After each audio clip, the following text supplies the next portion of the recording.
Isa sa dalawang silid sa ibaba ay nagsisilbing Staricom music ng mag-asawang binilhan niya ng lupa. Sa katotohanan kasamang nabili ni Ella ang baby grand piano, study table at dalawang leather couch na naroroon, pati na ang antik na mesita. Ipinasya niyang doon dalhin si Gino upang mapag-usapan nilang mabuti ang ginawa nitong plano. Kung sa sala, tiyak, hindi sila hihiwalayan ng tingin ni Manang Maria. Lalo pa at nakitaan niya ng curiosity ang kawaksi. Tahimik niyang pinagmasdan si Gino habang inilalatag ang plano sa ibabaw ng malapad na mesita. Bagay sa pagiging kayumanggi nito ang suot na white polo shirt na ipinaragan sa kupas na maong. Napansin din niyang para sa isang maghahalaman, napakalinis ng pudpud nitong mga kuko. Maging ang suot nitong sneakers ay wala ni bahid ng dumi. He looked fresh and innocent habang seryosong nakatunghay sa plano. Ipaniliwanag nito sa kanya ang bawat detalye nun, punto por punto, mula sa magiging disenyo ng hardin, sa mga bato at sa mga halamang gagamitin. Inirekomenda din nito na magkaroon ng maliit na fish pond na lalagyan ng makukulay na karpa, carabao grass instead of Bermuda, at isang maliit na fountain. Magandang idea ni Gino, at nang makita kung gaano lang kaliit ang babayaran niya sa pagsasaayos ng lahat, hindi siya makapaniwala. Nagdududang tiningnan niya ito. Hindi ka kaya malugi sa project na to? Tanong niya at muling sinulyapan ang nakasulat na figures. Hindi mo na kailangan bayaran ng labor, Elizabeth. Para ano pa naging magkaibigan tayo kung hindi man lang kita malilibre? But that would be unfair. Hindi maaari yun. Kailangan magkaroon naman ng kapalitang yung kapaguran. No, hindi ako papayag na hindi ko babayaran ang cost of labor. Narinig niyang napabuntong hininga ito. Kasunod nun ay umalis ito mula sa pagkakatunghay sa plano at hinarap siya. Nagtaka siya nang makitang napakunot noo ito. Hanggang ngayon ba, busabos pa rin ang tingin mo sa akin, ha? Galit na tanong nitong ikinagulat niya. Ikinumpas niya ang kanyang mga kamay na tila ba sa pamagitan nun ay makukuha nito ang ibig niyang sabihin. No, nagsikap ako magkaroon ng magandang kabuhayan, Elizabeth. Patuloy nito na hindi siya binigyan ng pagkakataong makapagpaliwanag. Nagawa ko yun sa loob ng 2 taon. Pinalago ko ang puhunang ipinahiram sa amin ni Richard na ngayon unti-unti na namin nababayaran. Hindi namin ipaghihirap ang 40 mil na halaga ng labor kung hindi mo babayaran. Malinaw niyang nabakas ang pait sa anyo nito ng kanyang titigan. Hindi niya napigilan ang kanyang sarili. Nilapitan niya ito, hinaplos sa pisngi at sinabing kailanman hindi niya minaliit ang pagkatao ni Numan. At kung hindi niya nagawa sa ibang tao, lalong hindi higit rito. Nakita niya na magtiimbagang ito. That's not what I meant, Gino, really. Nahihiya lang ako sa'yo, that's all. If I've hurt you in any way, I'm really sorry. Muli itong nagbuntong hininga at ginagap ang kanyang kamay. Hinagkan nito ang palad niya, sinamiyo bago marahang pinisil. Pasensya ka na. Nabigla lang talaga ako. Sabi nitong hindi inaalis ang pagkakatitig sa mukha niya. It's alright. Kailan mo umpisa na pagsasaayos ng garden? Pag-iiba niya sa usapan. Kahit ngayong araw din ito, kung okay na sa'yo ang design, wala ka nang gustong baguhin sa plano. I like it already. Sa palagi ko, wala na akong babaguhin pa sa plano. So, kung gano'n, alis na ako. Babalik ako kasama ang mga tauhan sa makapananghali. Okay. Inirolyo ni Gino ang plano at pagkatapos muling nagpaalam. Papalabas na sila ng Staricom Music Room nang hawakan siya nito sa kamay. Nakita niya ang pagsuyo sa mga mata nito nang lumingon. Hinawakan siya nito sa magkabilang balikat at muling tinitigan. Tila may nais itong sabihin, ngunit hindi maituloy-tuloy. Gusto ko lang sabihin, higit kang maganda sa pagiging simple. Sabi nito makaraan ng ilang sandaling katahimikan. Hindi marahil nakatiis. Bumaba ang mukha nito sa kanya hanggang sa tuluyan siyang halikan. Napapikit siya upang namnamin ang halik nito sa halip na tumutol. Tama na pagkukunwari, sinabi niya sa sarili. Bukas makalawa ikakasal na siya kay Paulo kaya dapat na niyang samantalahin ang natitirang kalayaan. Bakit niya ipagkakait sa kanyang sarili ang ilang sandali ng kaligayahan kung habang buhay na niya yung hindi matitikman? Elizabeth, magkahalong pagkabigla at pagtataka ang naging reaksyon ni Gino nang umagwat ang mga labi nila sa isa't isa. Hindi niya magawang tumingin sa mga mata nito habang sa dibdib niya naroon ang pagkakonsensya. Tinuya niya ang kanyang sarili. At bakit nga hindi? Naroon siya tinatanggap ang mga halik ni Gino, samantalang suot niya ang engagement ring sa kanyang palasinsingan. You better go, Gino. Bigla siyang sinalakay ng kalungkutan. This isn't right. Huwag mo sabihin wala pa rin ibig sabihin ng halik na yun, Elizabeth. Puno ng emosyong sabi nito. Oo, tama ka. Hindi ko itatanggi na gusto ko ang halik mo. Pero hanggang dun na lang yun, Gino. Ano man ang iniisip mo, huwag mo nang ituloy pa. Bakit, Elizabeth? Dahil ba sa hindi ako karapat-dapat sa'yo? Hindi mo ba nakikita kung paano ako nagsisikap sa buhay? At ang lahat ay dahil sa'yo. Hindi kita tinatanggihan dahil sa mahirap ka. Gino, may ibang dahilan bukod dun. Paano ba niya sasabihing ikakasal na siya kaya hindi na niya maaaring tanggapin ang pag-ibig nito? Napabuntong hininga siya. Maging masaya na lang tayo sa kung anong meron tayo ngayon, Gino. Let's enjoy each other while we have the time. Huwag na muna nating isipin ang bukas na darating. Ang isipin na lang muna natin ang kasalukuyan. Tumango ito bago napatiimbagang. Bakas niya sa mukha nito ang pagtutol sa kanyang sinabi. Gayunman ay pinili nitong malahimik na lamang. Nang makalis si Gino ay lalo niyang naramdaman ang kahungkagan. Gaya ng sinabi ni Gino, makatanghali ay dumating ito kasama ang 4 na tauhan. Sakay ang mga ito nang ayon sa kanya ay karag-karag na jeep na punong-puno ng mga bato at halaman. Halos kasunod lang noon ang truck na may kargang lupa, buhangin at semento. Ang iba pang kakailanganin ayon dito, i-deliver sa susunod na araw. Pagkarating, agad inumpisahan ng mga ito ang trabaho. Siya naman inutusan si Manang Maria na magluto ng pansit para sa merienda sa 3:00.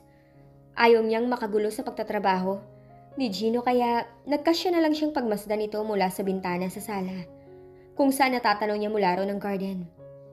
Nakita niya kung paano nito ipinaliwanag sa 4 na kasama nito ang mga gagawin at hindi katulad sa ibang amo, mas nauna pa itong humawak ng pala kaysa sa mga tauhan nito.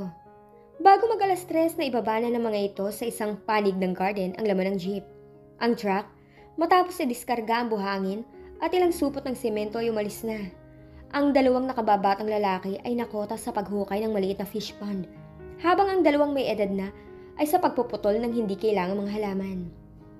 Habang pinagmamasdan ni Gino, naramdaman niya ang higit na paghanga sa nakitang kasipagan ng lalaki. Naglaro sa isip niya ang isang posibilidad na sakaling talikuran niya ang karangyaan para sa pag-ibig nito, hindi sila magugutom. Tiyak niyang ang mga kamay na yun, hindi siya kailanman pababayaan. Gino, napabuntong hininga siya. Gayon na lamang ang damdaming pinukaw nito sa kanya upang isipin niyang ang lahat dahil lamang sa pisikal na atraksyon. Alam niyang higit pa roon ang kahulugan ng kanyang nararamdaman. Higit pa roon. Pagsapit ng 3:00 ng hapon, tumulong siya kay Manang Maria sa paghahain ng merienda. Hubad-baro si Gino. Hindi niya maiwasang pagmasdan ang kabuuan nito. Ang matipunong dibdib at siya nito na sa bawat paggalaw ay nagkikislutan ng mga muscles. Ang makikisig na braso, ang mga balikat. Nang mag-agat siya ng mukha, napako ang mga mata niya sa mapupulang labi nito. At sa pagtingin pa lamang dun, gumapang na ang init sa kanyang katawan. Init na lalong nagpaliyab sa nag-aapoy niyang damdamin. Kinakailangan niyang mapabuntong hininga upang paluwagin ang dibdib sa emosyong tila sumasakal sa kanya. Iniabot niya kay Gino ang plato ng pansit. Nang abutin nito yun, sinadyang sagi ng daliri niya. Agad nanulay ang tila mamunting boltahe ng kuryente sa kanyang himaymay. Nakita niyang napangiti ito sa kanyang reaksyon. Sa pagnanais sa matakasan ng tila mahikang lumulukob sa kanya, iniwan na lang niya mga ito sa pag-aasikaso ni Manang Maria. Pagpasok sa bahay, dumiretso siya sa banyo. Naghilamo siya upang pawiin ang nagiinit ang mga pisngi. Hinarap niya ang kanyang refleksyon sa salaming nasa itaas ng lababo. Habang tinutuyo niyang ng tuwalya mukha, pinagalitan niya ang sarili. Hindi siya dapat patalo sa kanyang emosyon, pero heto na naman siya. Naloloka sa isang lalaki. Nagpawala siya ng isang buntong hininga. Hanggang kailan mo pahirapan ang iyong sarili, Elizabeth? Tanong ng tinig ni Gino na ikinagulat niya. Kasabay sa kanyang paglingon ang pagsara ng pinto sa banyo. Mulagat na pinagmasdan niya ang unti-unting paglapit nito. Nagpapanik ang kanyang kalooban. Kung kaya mong itatwa ang iyong kalooban, hindi ako, Elizabeth. Tiimbagang napahayag nito. Bakit ka pumasok dito? Baka makita ka ni Manang Maria. Nalilitong sabi niya. Paano niya ipapaliwanag sa matanda sakaling mahuli siya nito na naroroon kasama si Gino? Lumabas ka na, nakikiusap ako. Hindi, Elizabeth. Hindi ako lalabas hanggat hindi mo inaaming gusto mo rin ako. No! Ang sinabi ay sinumahan niya ng iling. Ngunit nang yakapin siya nito, tuloy yung nag-iba ang mood na pilit niyang pinagkukublihan. Wala siyang nagawa kundi tugunin ang mga yakap at halik nito. Bahala na kung anong mangyari. Hindi niya kayang itatuwang mahal niya si Gino. Mahal na mahal. Oo, inaamin ko, gusto kita. Gusto kita, Gino. Satisfied? Maluha-luha niyang sabi nang umagwat ang mga labi nila sa isa't isa. Kinintalan siya nito ng halik sa noo. Mahal kita, Elizabeth. Ikaw lang ang babaeng nagpadama sa akin kung gaano kasarap ang mabuhay at magmahal. Naghintay ako sa pagbabalik mo. Tinis ko ang lungkot at pangungulila sa loob ng 2 taon. Maang na napatitig siya kay Gino. Hindi niya inaasahan ang revelasyong yun. Mahal, yun ang kahuli-hulihang salitang inaasahan niyang maririnig mula rito. At ngayon narinig na niya, magkahalong tuwa at takot ang kanyang naramdaman. I don't know what to say. Isinatinig niya ang nasa sa isip ng mga sandaling yun. Alam kong hindi magiging madali sa iyong magdesisyon. Ang hinihiling ko lang, bigyan mo ko ng pagkakataon. Maaari ba, Elizabeth? Bigla siyang napipilan. Si Paulo. Ikakasal na ako kay Paulo. Sigaw ng isip niya. Magagawa pa ba niyang ilihim kay Gino ang katotohanan? Elizabeth. Untag sa kanya ni Gino. Babayaan mo na muna ako makapag-isip, Gino. Naguguluhan ako sa nangyayari. Please, lumabas ka na. Tumango ito tanda ng pagsunod sa kanyang sinabi. Ngunit bago lumabas, muli siya nitong sinil ng halik habang ang mga kamay na may malayang humahaplos sa kanyang likod at balakang. Kailangan mo nang lumabas ngayon, Gino. Please, I can't take it anymore, please. Elizabeth. Bulong nito na tulad niya ay halos pangapusan ng hininga. Kung ang damdamin niya ang kanyang susundin, tiyak na ipagkakalob niya ang kanyang sarili kay Gino, noon din sa lugar na yon. Ngunit gumagana pa ang isip niya. Hindi pa siya lubusang tinatakasan ang kanyang katinoan. Sa kabila ng paghihirap ng kalooban, nagpasalamat siya nang makalabas ito ng banyo. Habol niya ang hininga upang mabawi ang nawalang composure. Ipinasya niyang kailangan niyang mag-shower upang mawala ang init ng kanyang katawan. Matapos niyang tiyaking walang tao sa sala, saka pa lamang siya lumabas ng banyo. Natanong pa niyang palabas sa garden si Gino. Si Manang Maria naman, nasa kubo pa rin at kausap ang mga tauhan ng lalaki. Dahil doon, para siyang nabunutan ng tinik sa lalamunan. Wala siyang kamalay-malay na susunod na mga oras. May matutuklasan siyang tungkol kay Gino na hindi niya magugustuhan, na maaari ding bumawi sa tiwalang ipinagkaloob niya rito. Pasado 4:00 ng hapon, mula sa kubong pahingahan ay pinagmamasdan ni Ella si Gino at ang mga tauhan nito nang pumarada sa driveway ang isang Mercedes-Benz sedan. Tuluyan niyang inilapag sa isang tabi ang hardbound book na binabasa kanina at tumayo. Wala siyang inaasahang bisita maliban na lang kung ang sakay ng kotse ay si Cyril. Ngunit hindi ang matalik niyang kaibigan ang bumaba mula sa tapat ng driver's seat. Isang morenang babaeng napakaganda ng suot na hapit na bestida. Ang nakita niyang humahakbang palapit sa kinaroroonan ni Gino.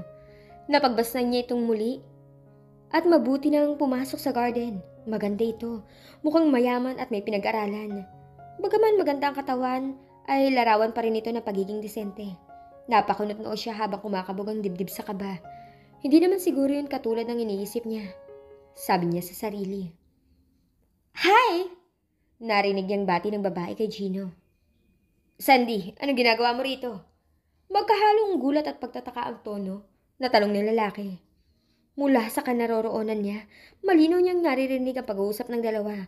Bagaman noon lang nakita ang babae, natitiyak niyang ito rin ang Sandy na tinutukoy ng katiwala ni Gino sa flower farm. Nanggaling ako sa inyo, ang sabi ni Nanay Aida, nandito ka raw. Alam ko naman ang lugar na to kaya pinuntahan na kita. Sino ang nakabili nito? Nakita niyang sumulyap sa kinaroroonan niya si Gino. Huli na para magbawi siya ng tingin. Nahuli na nitong curious niyang pinagmamasdan ng dalawa. Hinawakan ni Gino sa braso ang babae at iginiya palapit sa kanya. Kinontrol niya ang kanyang emosyon. Hindi siya dapat magpakita ng anumang damdamin. Siya ang nakabili nito. Gusto kong ipakilala sa'yo si Elizabeth. Tiningnan siya ng babae na hindi may tatago sa mukhang curiosity. Gayunman, wala siyang nakitang pagsiselos o disgusto sa mga mata nito. Samantalang siya, nginangat-ngat ng palibugho ang kalooban. Hindi kaya siya nito itinuturing na threat sa relasyon nila ni Gino? Ano man yung namamagitan sa dalawa. Hello! Magiliw na bati sa kanya ni Sandy, iniabot nito ang kamay. Nagdaop ang mga palad nila.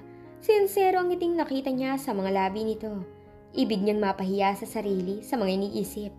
Hello! Aniyang pinilit maging kasywal. So, ibinalik nito ang atensyon kay Gino. Anong oras ka matatapos dito? May panahon ka pa kayang samahan ako mamayang manood ng sine? Nangako ka, remember? Sabi nitong puno ng paglalambing. Nakita niya na magtiim ang mga bagang ng lalaki. Sinulyapan siya nito na para bang sinasabing magpapaliwanag ito, ngunit agad na siyang nag-iwas ng tingin. Nang maramdamang kalabisan na siya sa pag-uusap ng dalawa, nagpaalam na siya sa mga ito. Dinampot niya ang libro at diretsyong pumasok sa bahay. She's beautiful, Gino. Parang gusto ko magselos sa kanya, ha? Narinig pa niyang sinabi ni Sandy bago nagpawala ng isang masayang tawa. Hindi niya napigilan nang pabagsak niyang isarang pinto sa kanyang likuran. Sapat na ang kanyang nakita at narinig upang makumpirma niyang may relasyon si Gino sa babae. Napakahangal niya na agad na magpadala sa kanyang damdamin. Elizabeth, alis na raw yung gumagawa ng garden. Baka pwede ka na raw niyang makausap sandali. Sabi ni Manang Maria na kanyang papasukin. Hanggang sa umalis si Sandy kanina, hindi siya bumaba at nagkulong na lang sa kwarto. Nagkasya na lang siyang silipin sa Gino mula sa bintana. Habang galit na sinasabi sa sariling dapat na niya itong kalimutan, na isa itong manluloko na sa una pa lang, hindi na niya dapat pinagkatiwalaan. Ayaw niyang mag-isip ng kung ano si Manang Maria kaya napilitan siyang harapin ng lalaki. Inabutan niyang mag-isa lang ito sa garden. Ang 4 na tauhan nito, nakita niyang nakasakay na sa jeep at ito na lang ang hinihintay. What do you want? Tanong niyang hindi tinago ang iritasyon. Alam ko kung anong iniisip mo sa amin ni Sandy. Gusto ko lang sabihin sa'yong wala kaming relasyon. Kaibigan lang ang turing ko sa kanya. And what about her? Kaibigan din lang ba ang turing niya sa'yo? Nagsiselos ka ba? Nakita niya ang pilyong ngiting naglalaro sa mga mata nito. Lalo siyang nakaramdam ng inis kay Gino. Hindi! Walang rason para magselos ako sa kanya. Ibang sinasabi ng bibig sa nararamdaman ng puso. At paano ka nakakasiguro? Look, walang pupuntahan ng usapan na to. Kung wala ka ng ibang kailangan, makakalis ka na. Bukas ko na lang ibibigay sa'yo ang down payment para sa trabaho mo. Pagkasabi nun, tinalikuran na niya ito. Hinawakan nito ang kanyang kamay at sapilitan siyang iniharap. Ano sa palagay mong ginagawa nating dalawa, Elizabeth? Sa isang minuto, magpapahalik ka. Pagkatapos sa susunod na minuto, magagalit ka sa akin. Hindi ako nakikipaglaro sa'yo. I'm not playing games with you either. Galit na sabi niya. Ipiniksi niya ang kamay mula sa pagkakahawak nito. At ano nagbigay sa'yo ng idea na nakikipaglaro ako sa'yo? Mahal kita, Elizabeth. Hindi ako mapapagod na ulit-ulitin yun at hindi ako pinalaking sinungaling ng aking mga magulang. Kung may problema ka sa mga narinig mong sinabi ni Sandy, wala na akong magagawa ron. Let's end this argument, okay? Wala na akong gustong marinig pa mula sa Gino. Dahil hindi ko na alam kung mapagkakatiwalaan pa kita. Ganyan ba talaga kayo mayayaman, matitigas ang ulo? Ano, Gino? Lagi na lang ba nating pagbabasihan ang kalagayan sa buhay? You have to overcome your insecurities, Gino. Kung kasalanan na maging mayaman, I'm sorry. Pero hindi yun ang issue, alam mo yan. Si Sandy. Yes, or Sandy. Umuwi ka na, Gino. Baka hinintay ka na niya. Mula ng umagang yun na dumating si Gino kasama ang mga tauhan nito, siniguro niyang walang magiging dahilan upang magkausap sila ng lalaki. Ang lahat ng kakailanganin ng mga ito ay pinaubayan niya kay Manang Maria. Idinahilan niyang masama ang kanyang pakiramdam at gusto na muna niya makapag-isa. Buong umagang nagkulong siya sa kanyang kwarto, inabala niya ang sarili sa pagpapadala ng email sa mga kaibigan sa abroad gamit ang kanyang cellular phone. Bumaba lang siya bago sumapit ang tanghali nang makaramdam ng pagkabagot. Malapit na siya sa punong hagdan nang makita niyang papasok naman ito sa pinto patungo sa garden. Hindi na niya nagawang bumalik sa itaas upang umiwas dahil nakita na siya nito. Kailangan mag-usap tayo, Elizabeth. Kausapin mo ako. Nagtungo siya sa sala at naupo sa sofa habang iniisip kung ano ang pinakamabuting gawin. Bagaman napipilitan, hinarap niya ito. Nasa mukha nito ang frustration at naisip niyang baka kung ano pa ang gawin nito kung patuloy niyang iiwasan. Nasa kusina lamang si Manang Maria at hindi niya gustong gumawa ng komosyon. Ano pa bang dapat natin pag-usapan? Can't you see I'm busy? Hindi kami lumabas kagabi ni Sandy, okay? Pagpapaliwanag nito. Hindi niya napigil nang tumaas ang kanyang kilay, gayunman pinilit niya maging kasywal. Hindi birong lakas ang kinakailangan niya upang itago ang tunay na nararamdaman. What is it to me? Wala akong interes na alamin ang mga activities mo. Walang dahilan para magpaliwanag ka sa akin. Wala tayong relasyon kaya wala kang dapat alalahaning lumabas man kayo buong magdamag ni Sandy. Gusto ko lang malaman mo dahil alam ko nagseselos ka sa kanya. Really? What makes you think so? Akala ko nagkaliwanagan na tayo kahapon na wala kang pananagutan sa akin at ganun din ako sa'yo. Sige, aminin ko na. Mahal kita, Elizabeth. At nararamdaman ko kahapon ganun ka rin sa akin. Bigla ka lang nagbago nang dumating dito si Sandy. Kaya nga nagpapaliwanag ako sa'yo. Wala kami relasyon. Alright, naniniwala ako. Kung yun ang gusto mong marinig, naniniwala ako. Ngayon, pwede bang iwan mo na ako? Baka naabala ka sa trabaho mo. Sinasabi mo lang yan para tigilan na kita, hindi ba? Pero ang totoo, hindi ka pa rin naniniwala sa akin. Please, just leave me alone. Paulit-ulit na lang itong usapan natin to. Magkahalong inis at pakiusap niya. Hindi ako magsasawang ulit-ulitin ang sinabi ko, Elizabeth. Hindi ako ganong kadali sumuko. Agad siyang lumayo ng tangka nitong hawakan ng kanyang kamay.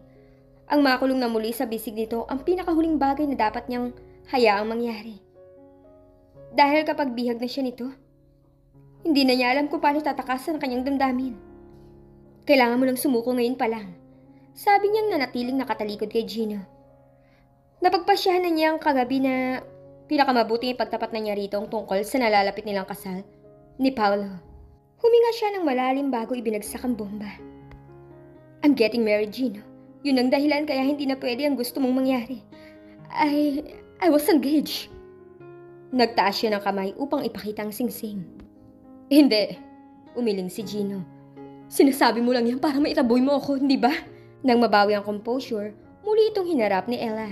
Nakita niya ang di makapaniwalang mukha nito at ang sakit na dulot ng katotohanang ayaw nitong paniwalaan. Sabihin mong nagbibiro ka, Elizabeth. Dahan-dahang humakbang palapit sa kanya ito. Marahan siyang umiling, pinatotohanan niya ang kanyang sinabi ng pananahimik niya. Hindi! Hindi totoo ang sinabi mo, Elizabeth! Ngunit nanatiling matatag ang kanyang paninindigan. Nakita niya ang pagrehistro ng galit sa anyo nito. Ang panlulumo at ang pait na dulot ng kabiguan. Nagdurugo ang puso niya sa nakitang pagbaha ng emosyon sa mga mata nitong nagsimula na ring mamula. Sa ilang sandali, inakala niyang iiyak ito, parang batang hahagulhol. Nagtaka pa siya nang sa kanyang mga pisngi, maramdaman ng pamamalisbis ng mainit na likido. Bago pa niya namalayan, hilam na sa luha ang kanyang mga mata. It's true, Gino. Ikakasal na ako. Bago pa ako magbalik sa Santa Barbara, nakatakda na ng aming kasal. Napamura ito nang muling marinig sa mga labi niya ang katotohanan. Parang napasong bumitiw ang mga kamay nito mula sa pagkakahawak sa mga balikat niya. Tumalikod ito at hinaplos ang ulo bago muling humarap sa kanya. Napakagaling! Narito ka ngayon, sinasabing ikakasal ka na. Habang kahapon, sinasabi mo gusto mo ko? Anong totoo sa mga sinasabi mo, Elizabeth? At lahat ng iyong pawang kasinungalingan? Kung ganun pala, pinaglaruan mo lang ako. Mabigat ang binitiwang akusasyon ni Gino, ngunit hindi niya yun pinasinungalingan. Mas mabuting hayaan niya na lang na isipin ito yun. Kung kamumuhian siya nito, mas madali niya itong malilimutan. Maybe it was the kiss, Gino. I love the way you kiss me. Hindi ko itatanggi yun. Siguro ipinagkamali lang natin ang epekto ng halik na yun sa pagmamahal. But the truth is, hindi ko ipagpapalit ang mga bagay na mayroon ako ngayon sa isang halik lang. Sinungaling ka, Elizabeth. Tahasang ako sa nito sa kanya. Sinungaling. At pagkatapos nun, mabilis na siyang tinalikuran. Nang wala na ito sa harap niya, nalulumong iniupo niya ang sarili sa upuang naroon sa balkonahe. Alam niyang labis niya itong sinaktan sa kanyang mga sinabi, ngunit wala siyang intensyong bawiin ang mga yun. Minsan masakit man, kailangan niyang tanggihan ang katotohanan. Dahil ang katotohanan ang magpapalaya sa kanya, o marahil yun lang ang nais niyang isipin. I want you to come to Santa Barbara, Paolo. Sabi ni Elizabeth sa nobyo nang tawagan niya ito sa opisina nito sa Makati ng hapon ding yun. Pasado 2:00 ang oras na suot niyang relo. Pinasigla niya ang tinig kahit ang totoo nahihirapan siyang kumbinsihin ang kanyang sarili na masaya siya. What's wrong, Ella? Tanong nitong nasa tinig ang concern. Napakunot noo siya. Paano nito nahula ang merong problema? Nothing. I just want you to come and see the house. Kung hindi ka busy, pwede tayong mamasyal, pumunta sa beach, go sailing, kahit ano. Sa isang araw na rin ang kasal ni na Richard at Cyril. I want you to be there with me. Why the sudden change, Ella? Tanong nito sa halatang hindi pa rin kumbinsido. I don't want to think that you're falling in love with me now. I will never fall for you, Paolo. Hindi ko gustong makonfine sa isang mental institution sakaling kasal na tayo. With your attitude towards women, tiyak na hindi ako mawawalan ng sakit ng ulo. Alright, if you really need me, papunta ako. I'll tell my secretary to cancel all my appointments. Thanks, Paolo. No problem. Pagkatapos na ibinigay niya rito ang address at lokasyon ng kanyang kinaroroonan, alam niyang ilang beses na rin ito nagtungo sa Santa Barbara on a business trip, kaya natitiyak niyang alam na nitong pumunta roon. Nagbilin na lang siyang panatilihin nilang bukas ang kanilang komunikasyon. Tiyak na matutuwa ang mama mo kapag nalamang susunod dito si Paulo, sabi ni Manang Maria na hindi niya namalayang nasa likuran niya. Tumango siya bilang reaksyon. Bago umalis, ibinigay niya ang cheque kay Manang Maria at sinabing iabot na lang yun kay Gino. Sabi niya paunang bayad yun sa kontrata nila ng lalaki. Hindi ko gusto makialam, Elizabeth, pero nagtataka lang ako kung bakit parang umiiwas ka sa kanya. May nangyayari bang hindi dapat malaman ng mama mo? Everything's fine, Manang Maria. You have nothing to worry about. Natutuwa ako marinig yan sa'yo. Sige iha, ingat na lang sa pagmamaneho. Tumango siya at minuhay ang makina ng sasakyan nang maipasok ang susi sa ignition. Habang minamaniobra niya palabas ng driveway ang BMW, nakita pa niya si Gino na inihahatid siya ng tanaw. May kung ano sa anyo nito na muling naghatid ng lungkot at panghihinayang sa puso niya. So finally, I'm going to meet your groom-to-be. Sabi ni Cyril matapos sabihin ni Elizabeth na darating si Paulo at siyang makakasama niya sa araw ng kasal nito at ni Richard. Tapos na siyang mamili at kasalukuyang kumakain sa Italian restaurant na nasa loob ng isang mall.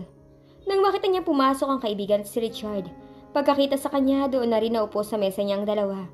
Habang hinihintay ang order ng mga ito, nakita ni Richard ang isang kaibigan kaya sandali itong nagpaalam sa kanila. Nagkaroon siya ng pagkakataong ilahad kay Cyril ang malaking problema ang kinakaharap niya kay Gino, ang dahilan kung bakit niya tinawagan si Paulo at inaniyayahang sumunod sa kanya sa Santa Barbara.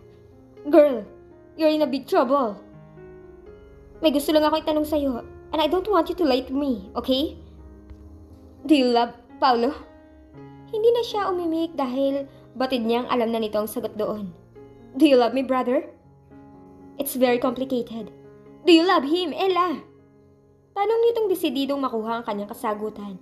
Matapos huminga ng malalim may tumango siya. Gayunman, sinabi niyang wala nang saysay kung susundin niya ang kanyang damdamin. You know what? You're crazy! Naiiling na sabi ni Cyril. Look, Ella, hahayaan mo bang magdusa kayo ni Gino habang buhay? Dahil lang hindi mo magawang talikuran ng isang kasalang ang mama mo lang naman na may kagustuhan? I know it's not easy, but why don't you try and talk to Paulo about it? I'm sure he's a sensible man, at siguro naman hindi niya gugustuhin pakasalan ng isang babaeng may minamahal na iba. Alam niyang hindi ko siya mahal, pero pumayag pa rin siyang pakasalan ako. Believe me, Ella, walang naghihintay sa iyo sa piling ni Paulo kung pawang pagdurusa. At paano naman si Gino? May sandi siya na natitiyak kong handang gawin ang lahat para makalimutan niya ako. So, this is what it's all about. You're jealous. He lied to me. Paano kung niloloko lang niya ako? I-risk ko ang lahat para sa kanya. At pagkatapos ay ano? Iiwanan din niya ako sa bandang huli. Let's make things easy, Ella. Huwag mo na munang isipin si Gino. Just think about yourself. Hindi mo gustong makasal sa isang lalaking hindi mo mahal. That's a fact. At kung iisa-isahin natin, yun ang lumalabas sa pinakamabigat mong problema. Sa ngayon. So, yun ang dapat na una mong solusyonan. Bago mo pa isipin kung mahal ka nga ba o niloloko ka lang ni Gino. Are you sure it's the right thing to do? Sa huli ay tanong niya. Yes, it is, Ella. Just forget about your mother. Be true to yourself. Because in the end, ikaw ang makakatiyak sa sarili mong kaligayahan. Paulo arrived at 7:30 in the evening. Alas 5 ng hapon, nang araw din yun nang magbalik mula sa Manila ang kanyang driver na si Mang Abner. Kaya ito na rin ang inutusan niyang sumundo kay Paulo sa airport. Over dinner, kinumusta niya ang naging biyahe nito. Inestablisa ang isang casual mood bilang preparasyon sa inihahanda niyang masinsinang pakikipag-usap dito. Nasa progreso pa lang ang bagong kaayusan ng garden, ngunit makikita ng maganda ang kalalabasan nun. Doon niya niyaya si Paulo na magkape pagkatapos ng hapunan. I have something very important to tell you, Paulo, and I hope you'll try to understand and forgive me. Simula niya nang makakuha ng sapat na tapang. Itinuon niya ang paningin sa tasa ng kape dahil hindi niya kayang tumingin sa mga mata nito. Hindi biro ang lakas ng loob na kinakailangan niya ng mga sandaling yun upang maipagtapat ang kanyang damdamin. Pilit niyang kinalma ang kanyang emosyon, ngunit evidente ang kanyang nerbiyos sa panginginig ng kanyang mga kamay. Ni hindi niya tinangkang damputin ng tasa ng kape sa pag-aalalang mabitawan yun. Continue. Paulo, hindi niya kayang sabihing umuurog na siya sa kanilang kasunduan. Lumunok siya upang pawiin ang panunuyo ng kanyang lalamunan. Huminga siya ng malalim. Ngunit isa man sa mga ginawa niya, walang naitulong. Narinig niya na mapabuntong hininga ito. Is this what I think it is, Ella? This is about our wedding, isn't it?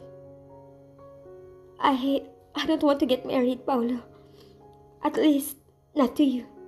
Sa wakas ay nagawa rin niyang sabihin. Pagkasabi nun ay inihanda na niya ang sarili sa pagwawala nito, ngunit hindi ito naging bayolente gaya ng kanyang inaasahan. I'm so sorry. Hindi ko gustong ilagay ka at ang pamilya mo sa matinding kahihiyan. Ganun din ang mama at ang kanyang pamilya. But this isn't right. So umpisa pa lang, mali na ang lahat. Wala pa rin siyang nakuhang tugon. Nagangat siya ng mukha at nakita niya isang lalaking larawan ng malalim na pag-iisip. Nakakunot ang noon nito habang matamang nakatitig sa kanya. His face was devoid of emotion. Hindi niya mabasa sa mga mata nun ang nasa sa isip ng mga sandaling yun. Dahil doon lalo siyang nakadama ng pagkakakonsensya. Paano niya nagawang sabihin sa mukha nito na ayaw niya magpakasal, at least not to him? Siguro kung nagpakita ito ng matinding galit, mas gagaan pa ang kanyang kalooban. Mas magiging madali pa ang lahat para sa kanya. Ngunit nanatiling formal at tahimik si Paulo. Nagsimulang mahilam sa luha ang kanyang mga mata. Nanliliit siya sa kanyang sarili. Ang hindi pagtupad sa binitawang pangako ay katumbas ng krimen para sa kanya. Pakiramdam niya, isa siyang kriminal at sa lahat ng iyon ay si Paulo ang biktima. Why don't you get mad at me? Magalit ka sa akin, sumbutan mo ako. Don't just sit there. If you want to hit me, hit me. Umiiyak na sabi niya. Napahagulhol siya sa mga palad dala ng desperasyon. Ilang sandali rin ang lumipas bago niya naramdaman ang kamay ni Paulo sa kanyang ulo. Pinagpala siya nun. Luhaang nagangat siyang mukha. She saw him smile. A sad smile full of silent understanding. You need not say anything anymore, Ella. I understand clearly.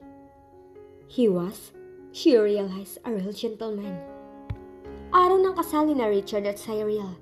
Bagaman may kasabihang ang bride ang pinakamagandang babae sa araw ng kasal nito, hindi mapapasubali ang nakisalo si Elizabeth sa papuri ng mga bisita. She was elegant in her gown. Tama si Cyril nang sabing mas magiging maganda siya sa ganong kasuotan kaysa sa leather jacket, leather pants at leather boots na karaniwang isinusuot niya.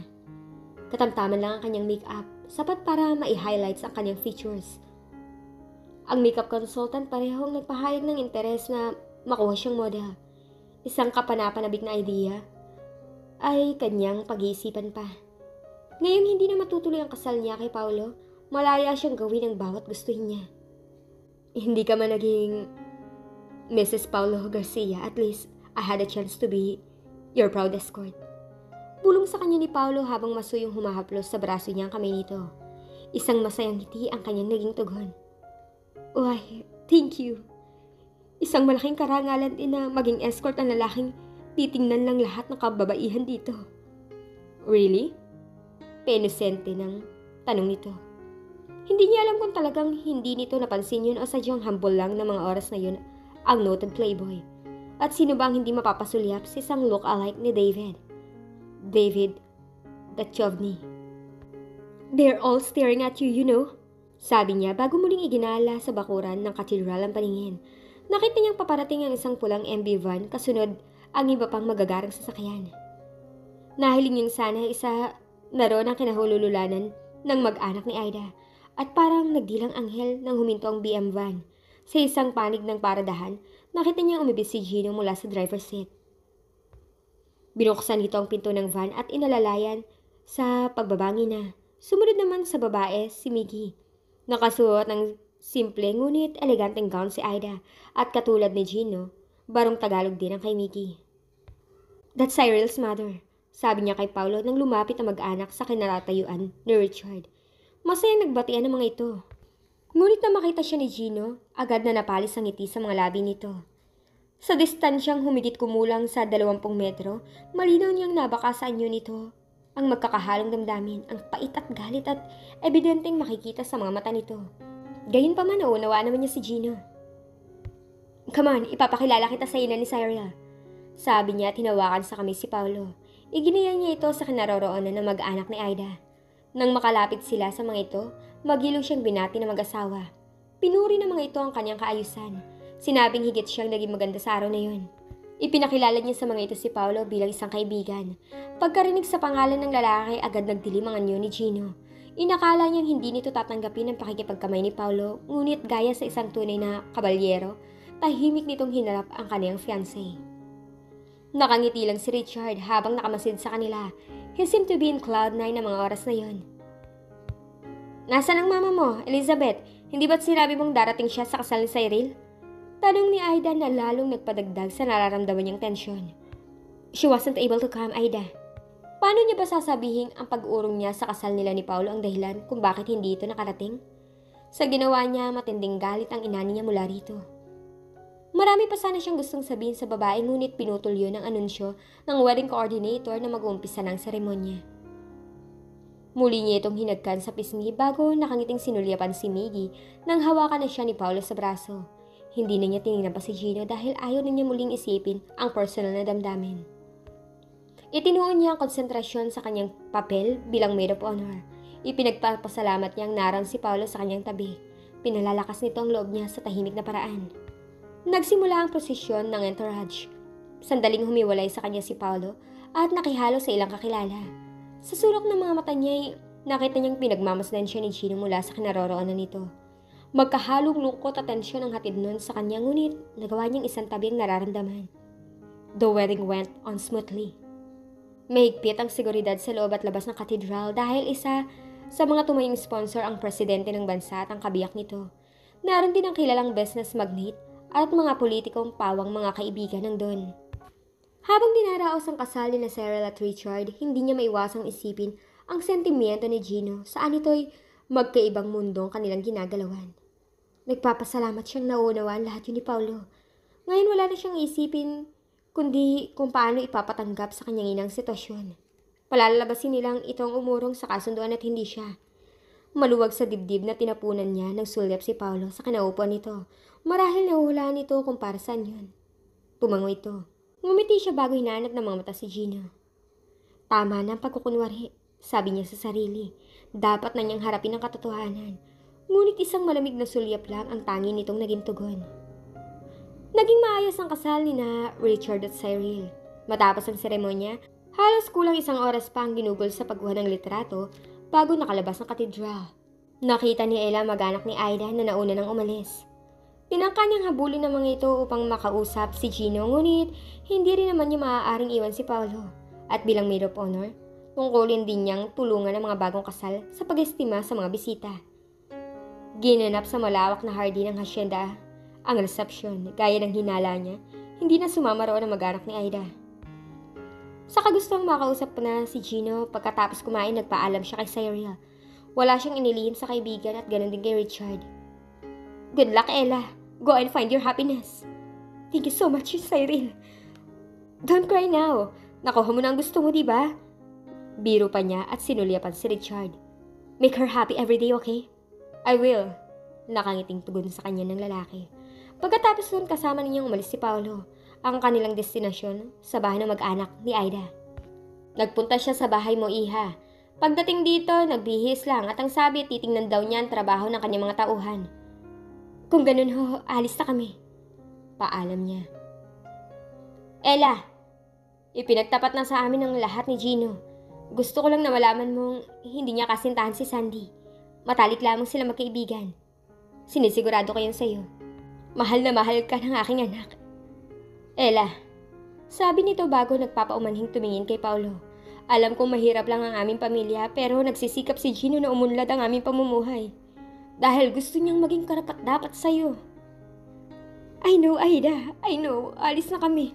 Pero bago kami umalis, gusto ko malaman mong mahal na mahal ko rin siya." "Salamat, Ella. Wala akong hinahangad kundi ang makita kayong maligaya ni Gino." "Do you really love him?" Tanong sa kanya ni Paulo Nang tanaw na nila ang rest house, pinabagal nito ang takbo ng BMW. Yes, sagot niya, makailang ulit nang pinahid ang luha sa mga pisngi. He's a very lucky man. I hope he loves you the way you love him. I know he does, Paulo. At alam kong ako lang babaeng mamahalin niya habang buhay. Good luck, Ella. Hangad ko ang kaligayahan mo. Ginagap nito ang palad niya at marahang pinisil. Hinubad niya ang singsing mula sa daliri niya. Iniabot niya yun kay Paulo. Paghintong-paghinto ng kotse sa driveway. Ibigay mo ang singsing na to sa babaeng karapat-dapat sa'yo, Paulo. Thank you so much for everything. Hindi kita makakalimutan. You don't have to thank me. Now, go. Where are you going?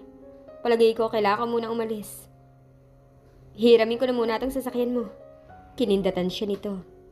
Naunawaan niya ang ibig nitong sabihin. Sa tuwa, niyakap niya ito tinagkan sa pisngi. Muli siyang nagpasalamat bago tuluyang bumaba ng kotse. Pagkababa niya, umalis na rin ito. Nangangatog ang mga tuhod niya nang humakbang patungo sa garden. Kailangan maging pulido ang lahat, Mang Lupo. Narinig niyang sabi ni Gino sa matandang kapatas. Ilang sandali pa, nakita na niya itong nakatayong, nakatukod ang isang kamay sa pala. Pwede ba kita makausap, Gino? Walang bakas ng pagkagulat sa mukha nito nang humarap sa kanya. Baka kung anong isipin ng mapapangasawa mo, Elizabeth, ayokong ilagay ka sa alanganing sitwasyon. Umalis si Paulo. Kung ano man ang gusto mong sabihin, sabihin mo na. Halos isang di pa lamang ang layo niya kay Gino. Kaya nang bigla itong huminto at humarap sa kanya, bumangga rito ang kanyang katawan. Kung hindi nito naagapan, tiyak na nawalan sila ng balanse. Nakita niya pag nanais itong yakapin siya, ngunit pinigil nito ang sarili. Ano yun? Hindi na matutuloy ang kasal namin ni Paulo. Nakita niya pagliwanag ng anyo ni Gino, ngunit sandali lang at muling lumatay lungkot sa mukha nito. Didn't you hear me? Hindi na matutuloy ang kasal namin ni Paulo. Narinig kita, Elizabeth. Ngayon anong ibig mong sabihin? Hindi ba ito ang gusto mong mangyari? Ang wag ako makasal kay Paulo? Nakapag-isip-isip na ako, Elizabeth. Hindi ko na ipagpipilitan ng sarili ko sa'yo. Ngayon pa bang malaya na ako, Gino? Hindi siya makapaniwala habang nakatitig dito. Ano ang gusto mong isipin ko pagkatapos mong ipamukha sa akin na may silbi lang ako dahil masarap akong mali? Na maaari kitang hagkan anumang oras na gustuhin ko pero hindi kailanman ng puso mo. Can't you see what this is all about, Gino? Nang hindi tumimik ay pinasya niyang magpatuloy. Nandito ako hindi para sa halik kundi dahil mahal kita. Nakita niya na magtiim na muli ng mga bagang rito. Naroon pa rin ang hindi makapaniwala sa mga mata nito. I love you, mahal kita. At kung yayain mo ako magpakasal ngayon, hindi ako tatanggi. Ano pa ang gusto mong marinig para paniwalaan mo ako? Maluha-luha niyang sabi. Tila noon lamang natauhan si Gino. Ilang sandali pa rumihistro na ang labis na kasiyahan sa mukha nito. Sa isang iglap, binuhat siya nito at inikot-ikot. Wala siyang pagsidlan sa katuwaan. Nang ibaba siya nito, niyakap siya ng mahigpit at hinagkan. Halos mapugto ang kanyang hininga. Mahal na mahal kita, Elizabeth. Pakakasal ka ba talaga sa akin? Sa isang pobreng kagaya ko? Bakit? Ayaw mo? Sabi niya kunwari nagtatampo. Aba, gustong gusto ko, Elizabeth. Nang muli siyang yakapin ng mahigpit ni Gino, alam niya, lumuluha man siyang muli. Luha na lamang yun ang kaligayahan. Ang pagmamahal ay di nasusukat sa tagal ng samahan, kundi sa dami ng problemang nalampasan. Di sa pagpapabaya, kundi sa lawak ng pangunawa. Di sa pagpaparaya, kundi sa pakikipaglaban. Sa alam mong tama. Men are supposed to love and protect women, not to hurt and betray them. A perfect relationship isn't perfect. It's just that both people never give up. Never say goodbye when you still want to try. Never give up when you can still take it. Never say you don't love them when you can't let go. Lagi mong iisipin na kapag may isang taong nawala sa'yo, di siya talaga para sa'yo, na merong ibang taong nakalaan para sa'yo. May mga bagay kasi na makita lang natin na masaya na tayo, kahit di man mapunta sa atin yun. Ang paggawa ng effort, hindi importante kung sino, lalaki man o babae yan. Kung magpapaataasan lang kayo ng pride, wala kasing mangyayari doon. And in an argument, the one who says sorry first is the one who loves you more. Because if you love the person, you need to fix immediately the roots of your argument. At dito na po nagtatapos ang love story nina Elizabeth at Gino.